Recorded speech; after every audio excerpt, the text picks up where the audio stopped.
Hi, I'm Andrea with Garrett Library, and this week I am going to read from Erma Bombeck's A Marriage Made in Heaven or Too Tired for an Affair. And I'll be reading the chapter called Technology's Coming, Technology's Coming. Bill and I stood patiently outside the door of our friends Sandy and Ben's house as their doorbell played Fly Me to the Moon. Every time we visited them, it was like waiting in a line for Disneyland's Tomorrowland. They were technology junkies. Their lives were dominated by every new product that came down the pike.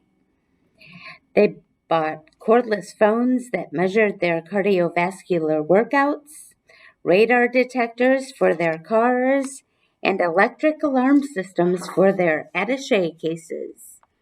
Their garage held two cars that had better vocabularies than Sandy. They owned a digital alarm clock with a built-in flashlight and his and her alarms.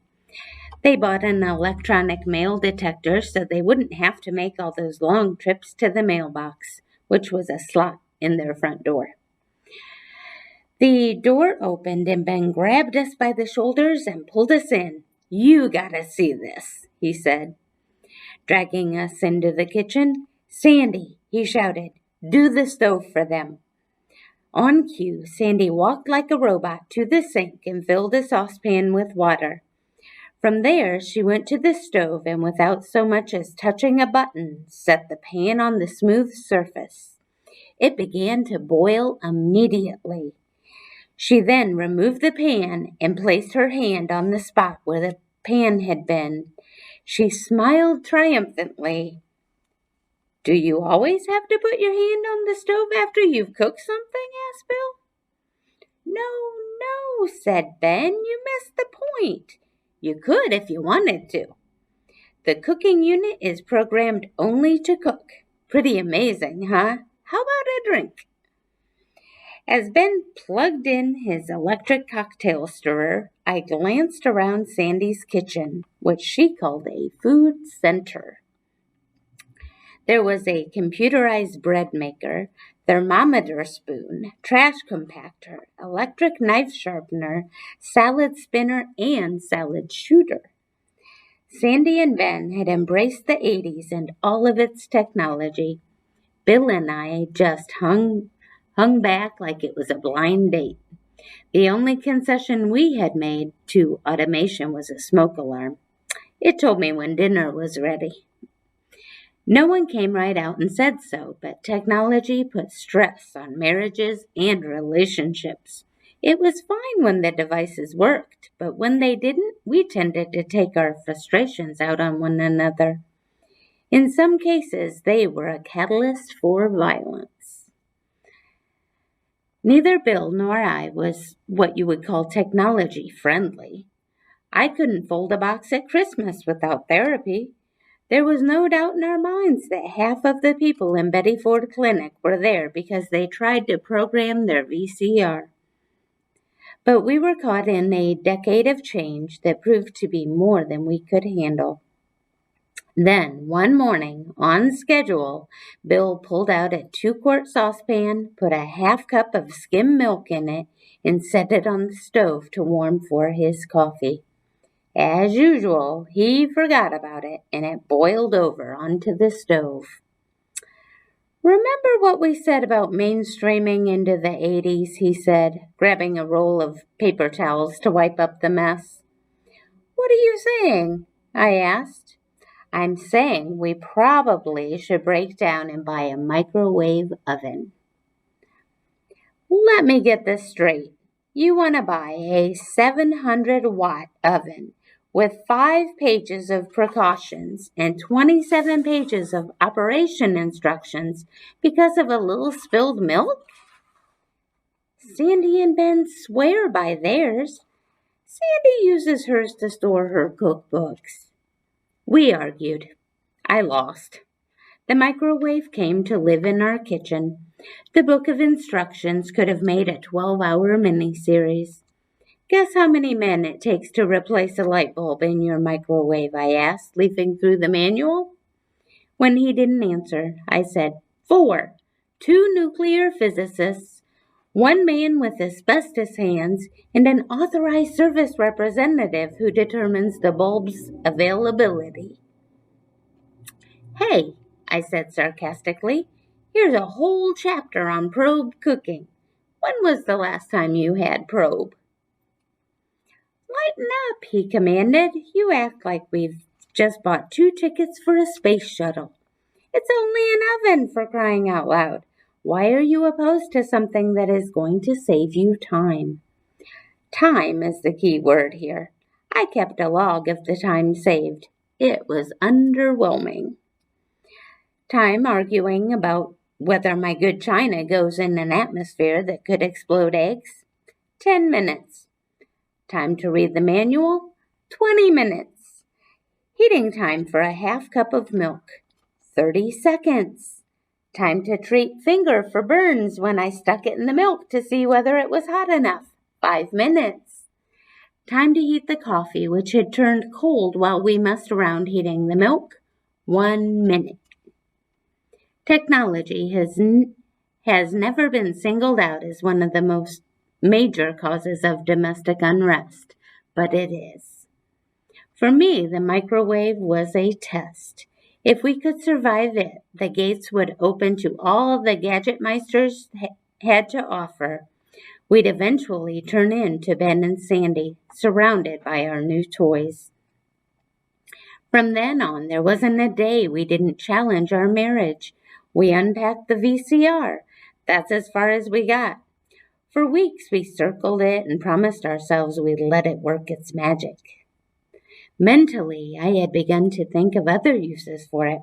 Maybe we could put legs on it and use it for an end table, or release the ejection slot and put a plant in it.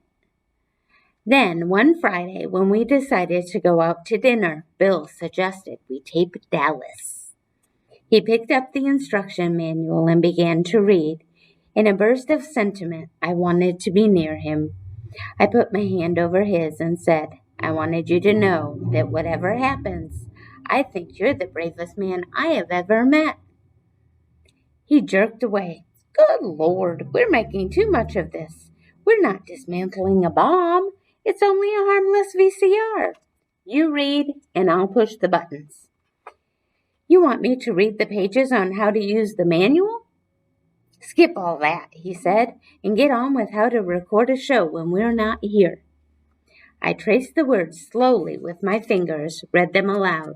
You have to swing down the cover of the programming button compartment at the right of the clock and set speed switch to LP, SP, or SLP before you insert the cassette. The clock is blinking, he said excitedly. Then you screwed up. You have to go back and reprogram that particular memory position. How do I do that? Press the daily button, not the 2W, you ninny, or you're going back to square one. I think I've got AM, he said. Well, you want PM.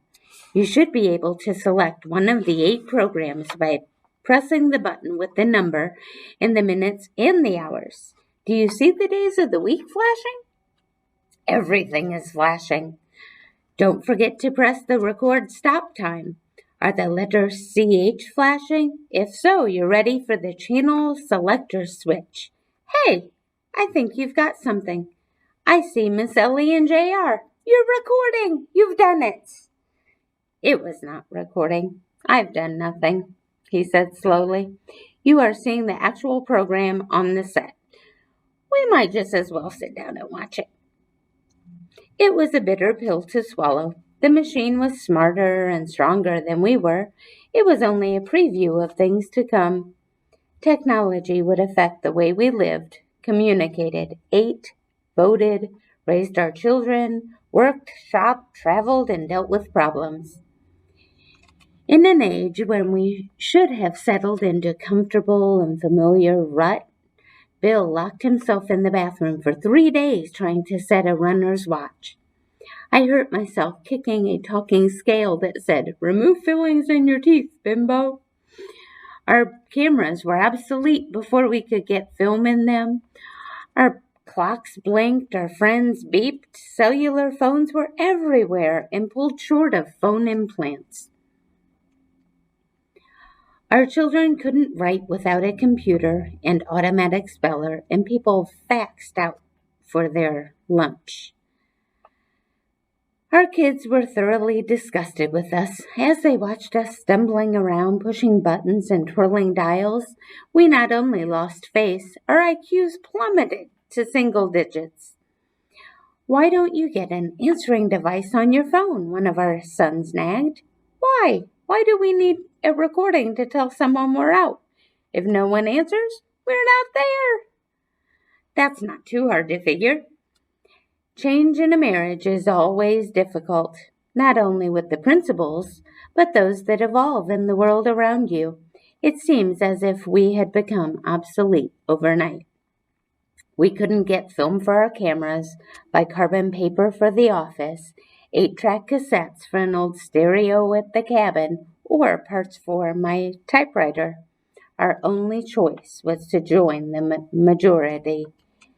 One day, I got into my car, which nagged me about my emergency brake being on, my door being open, my seatbelt not being fastened. I went to the bank, which was an automatic teller, used an elevator with an automatic voice, ordered lunch by yelling into a small box with a recording inside, and saw only a hand when I claimed my bag. Made reservations at a restaurant for dinner on a recording that asked me to leave what time and how many in my party, and called our 3 children who were out right now, but if I left a message, they would get back to me. I had functioned all day long without hearing a human voice. The television set that, in our early marriage years, had occupied a spot the size of a coaster now covered an entire wall and was like a magnet. We were drawn to it every night after dinner. When the electricity went off in the house, we didn't mind that we couldn't use the stove or keep our drinks cold. It didn't matter that the garage door wouldn't go up or down, or that we were thrown into darkness. Who cared if the heat or air conditioner went off? If we couldn't watch TV, there was no reason to go on living. It was one of the few things we shared and were able to operate until a bit of technology came upon the scene, a remote TV tuner. There was nothing egalitarian about the TV tuner. Every night after dinner there was a scramble for it. My husband, Darth Vader, regarded it as his personal force of good over evil. I'd be sitting there watching Dallas, and just after Sue Ellen would say, "Miss Ellie, I've got to sort things out. I thought I'd go to," a 90-pound walrus would flash on the screen and Bill Conrad's voice would say, "The Bering Sea with thousands of other bulls to mate." Once again, he had changed the channel without asking me. I knew in my heart, as long as he had held that little box, I'd never get back to South Fork. Bill never saw a TV commercial. It was like one subliminal experience after another as denture creams, breakfast cereals, and wine coolers all ran together. Sometimes he hid the tuner from me, but I knew he had it when I was watching Liv Ullmann in a deep-meaning film, and she turned into a pizza commercial that turned into Frank Gifford, who turned into the Boston Pops, who turned into 2 sumo wrestlers. The conversion to technology RS was so slow, we didn't realize what we had become until one Saturday we opened the front door to greet two guests. We knew they were coming because all the outdoor lights went on automatically when a car broke the beam at the end of the driveway. It was Ben and Bernice. He divorced Sandy when she ran off with a compact home shredder salesman. "Nice lights," said Ben, "but they're obsolete. I just got a doorbell intercom security system. Just so you know who's on the other side of the door. Did you ever figure out how to set your runner's watch?" Bill held out his arm proudly in answer. Get rid of it, said Ben, and invest in one of the newer models. It takes your blood pressure at the same time. Bill steered him toward the kitchen and said proudly, Irma, do the cookbook. I sat down on a stool in front of my personal computer and punched up menu suggestions, family allergies to certain foods, and contents of my pantry, and copies of my favorite recipes. Ben and Bernice exchanged smiles. I used to use the computer for all that. Now I have a laminizer for all my recipes, said Bernice. It's so easy, a real time saver. My goodness, Ben, these people still dial their own phones. When they left, I walked down the hallway with sonic bug killers in the sockets, flipped off the VCR, which had been recording a show while we ate dinner, unplugged the towel warmer, and pressed a lever with my foot to lower the toilet seat lid. I felt like a 33 1/3 record. I still had a lot of music in me, but there was no place to buy it. So it does feel that way sometimes. Technology kind of takes over and kind of leaves us behind sometimes. So I hope you have a good week. See you later.